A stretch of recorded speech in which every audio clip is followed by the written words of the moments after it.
10 ঘন্টা করে কিভাবে পড়বো? সব স্টুডেন্টদের মনে এটা একটা কোয়েশ্চেন থাকে, 10 ঘন্টা করে পড়াটা কি সত্যি সম্ভব? তো আজকের ভিডিওতে আমি সে ব্যাপারে কথা বলবো। আমি একটা ক্লাস 8-এর স্টুডেন্ট এবং আমি স্কুল না থাকলে প্রত্যেক দিন মিনিমাম 10 ঘন্টা করে পড়ি। কিভাবে পড়ি সে ব্যাপারে এখন আলোচনা করব। তার থেকে প্রথমে, যদি তোমরা নতুন হয়ে থাকো তাহলে প্লিজ সাবস্ক্রাইব করো আর ভিডিওটাকে লাইক করো। So let's start. Step by step 3টা প্রসেসে আমি বলবো, সেটাকে বুঝতে হবে। তো প্রথমে সেটা হচ্ছে টাইম ম্যানেজমেন্ট। কিভাবে তুমি টাইম ম্যানেজমেন্ট করবা 10 ঘন্টা পড়ার জন্য। তো 10 ঘন্টা তো তুমি প্রথমে একবারই 10 ঘন্টা পড়ে নিতে পারবা না, বরং সেই 10 ঘন্টাকে বিভক্ত করে ভালোভাবে ইউটিলাইজ করতে হবে। 10 ঘন্টাকে তুমি কয়েকটা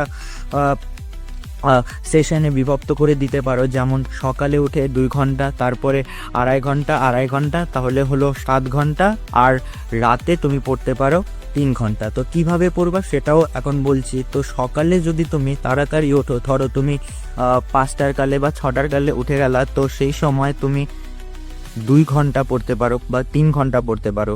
তো সেক্ষেত্রে তুমি অবশ্যই রাত্রে তাড়াতাড়ি ঘুমিয়ে যাবা।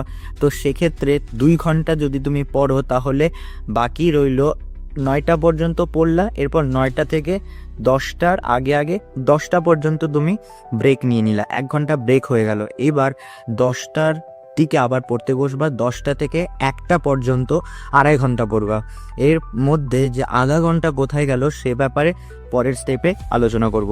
তারপর 1টা থেকে 2টা পর্যন্ত তুমি আবার রেস্ট নিলা, তারপর 2টা থেকে আবার 5টা পর্যন্ত আড়াই ঘন্টা পড়লা, তাহলে 7 ঘন্টা হয়ে গেল। আর রাত্রে ধরলাম তুমি 5টা থেকে 6টা পর্যন্ত, 6টার একটু আগে 5:45 পর্যন্ত ব্রেক নিলা, রেস্ট নিলা, তারপরে 5:45 থেকে আবার 8টা পর্যন্ত 2 ঘন্টা পড়লা। 8টা থেকে 9টার একটু আগে 8:45 পর্যন্ত তুমি আবার হালকা ব্রেক নিলা, তারপর 8:45 থেকে আবার যদি তুমি তাড়াতাড়ি ঘুমাও তাহলে 10টা পর্যন্ত তুমি পড়তে পারো, তাহলে হয়ে যাবে তোমার 1 ঘন্টা পড়লা।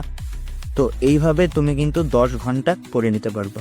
এর পরের স্টেপে যে প্রত্যেকটা সেশনে কিছুটা সময় বাড়তি বললাম, সেটা কি, কোথায় যাবে সেটা? তো এই যে আধা ঘন্টা 15 মিনিট করে সেশনটা মানে বাড়তি যাচ্ছে, সেটা জন্য তোমাকে সেই টাইমগুলোতে ব্রেক নিতে লাগবে। তুমি একটা সেশন পড়বা, সেই সময়তেও তোমাকে ব্রেক নিতে লাগবে। তুমি একটা টেকনিক অ্যাপ্লাই করতে পারো। যেমন যদি তুমি 2 ঘন্টা পড়ো, তাহলে 45 মিনিটের টাইমার লাগালা, 45 মিনিট পড়লা, তারপরে 5 মিনিট ব্রেক নিলা, তারপরে হয়তো আধা ঘন্টা পড়লা, তারপরে আবার 5 মিনিট ব্রেক নিলা, আবার 45 মিনিট পড়লা, তারপরে ব্রেক নিয়ে নিলা, তাহলে তোমার এখানে 2 ঘন্টা কিন্তু তুমি পড়ে নিতে পারবা।